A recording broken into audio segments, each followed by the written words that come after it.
Hi there, kids! How is everybody? Are you all doing good? Yeah! That's good to hear! I am Ate Oyen, one of the storytellers of Albay Provincial Library and Information Center, and I am here today for a storytelling session. Are you guys excited? Yeah! Me too! But before anything else, I would like to ask some questions. Do you have your favorite shoes? Yeah! Wow, me too! What color is your favorite shoes? Is it pink, yellow, purple, or white? Wow! Beautiful pair of shoes everywhere! Now, our story for today is all about shoes, entitled The White Shoes, written by Grace D. Chong and illustrated by Sergio Bumatay III, brought to us by Hias. Let's begin! Shoes. Anton tried to guess his birthday gift from his ninang. He was right. Shoes. Jillian tried to guess her Christmas gift from her Lola. She was right. Shoes. Jay tried to guess his prize from the contest sponsor. He was right. Shoes, shoes, shoes. They all guessed right. How could everyone guess what was inside a wrapped package? Well, easily. If the package came from Mrs. Eva Cruz, inside you'll find a pair of shoes. Gifts, prizes, awards, and any reward from Mrs. Cruz, no doubt about it, they would be shoes, shoes, shoes.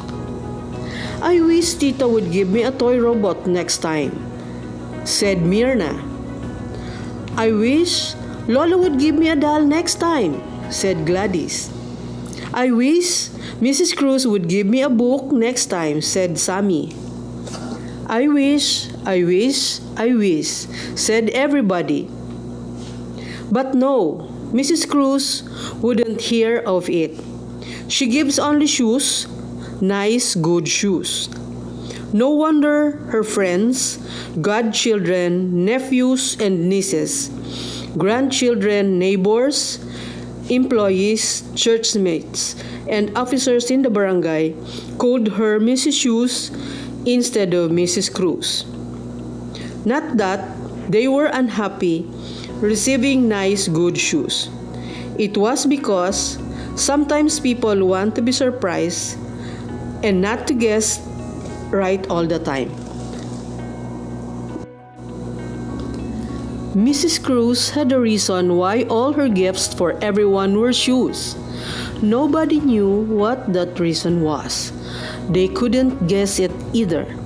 They had been trying hard, really hard, but nobody ever got the answer correctly.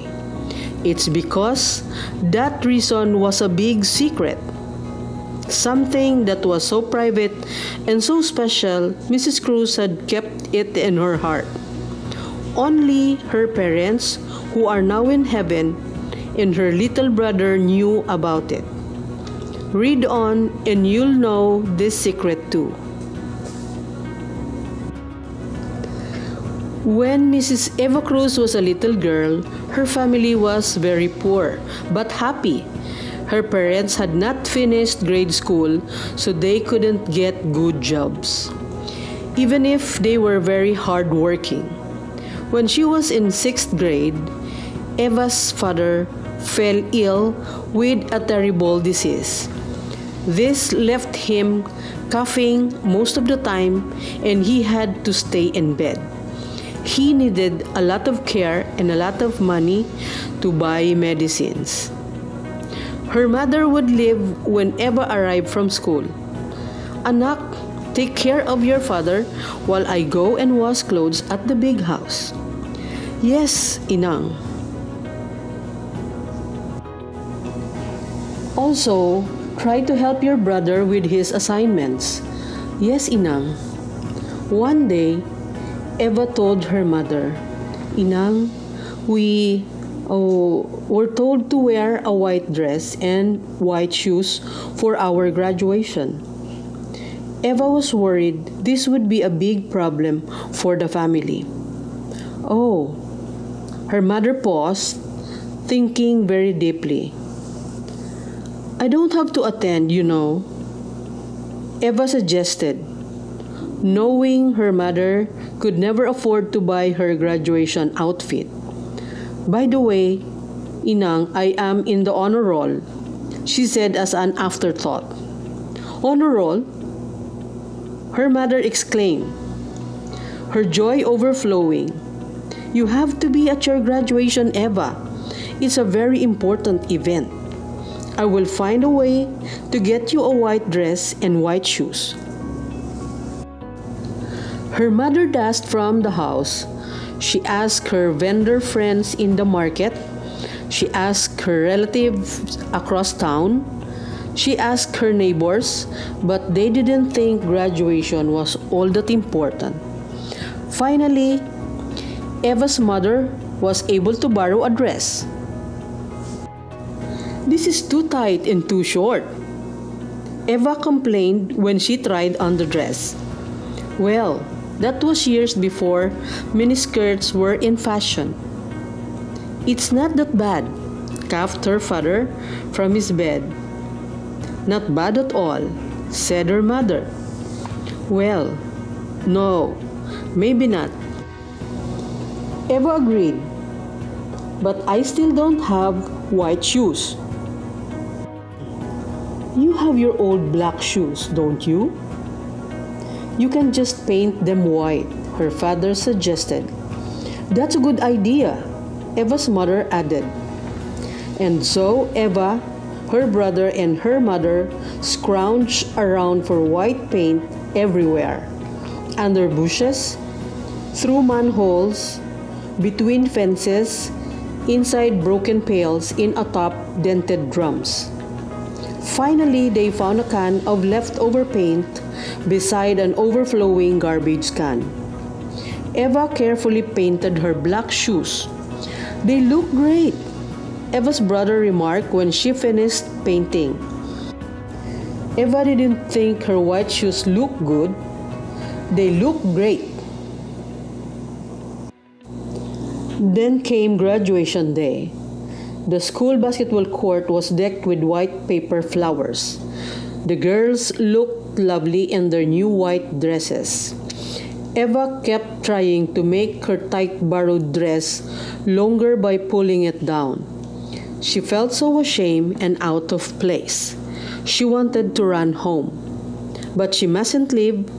In the audience were her mother and her brother, waving and smiling at her. She also thought of her father in bed, who said, "Eva, even if we have so little, you have achieved so much." Those thoughts kept her calm, maybe a little. Then it drizzled. The students stayed in place. No drizzle could make them run away from this very important occasion. But the brief rain was enough to wet everyone's shoes. Oops! Eva's great white shoes suddenly had tiny polka dots.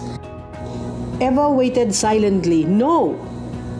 Then the white paint oozed, turning into black stripes. When her name was called on stage, her shoes looked like ink blots. No! Then they turned back to solid black. Eva turned red. Eva turned cold. Eva turned into a zombie. She was so embarrassed, she wished she could turn as black as her shoes and disappear in the shadows. But the audience, her teachers, and principal were clapping for her so energetically. Some of her classmates even chanted her name, "Eva! Eva!" Trying hard to be brave, she went up the stage and received her diploma and the recognition given her. At home, she presented her honors certificate and diploma to her father. Eva had never seen her father smile that big since he got sick. I am so proud of you, Eva. I'm so sorry I couldn't be there to watch you. I was there. Her little brother joined in.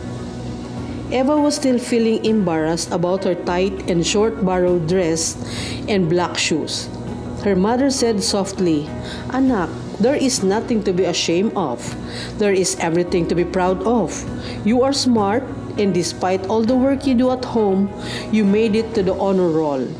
Success is not about a white dress and white shoes."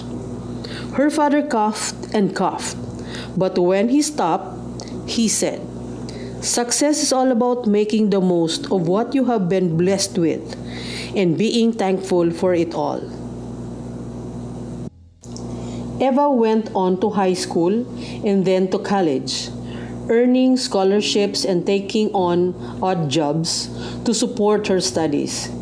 Graduating with honors, again, she was hired and trained by an international company.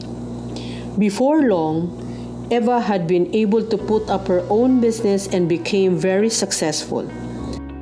Her company today is now so large it has many different departments. One of them includes what she calls her Thanksgiving section, a section with skilled shoemakers who only make nice, good shoes that she gives away, so that nobody she knows would ever be without shoes.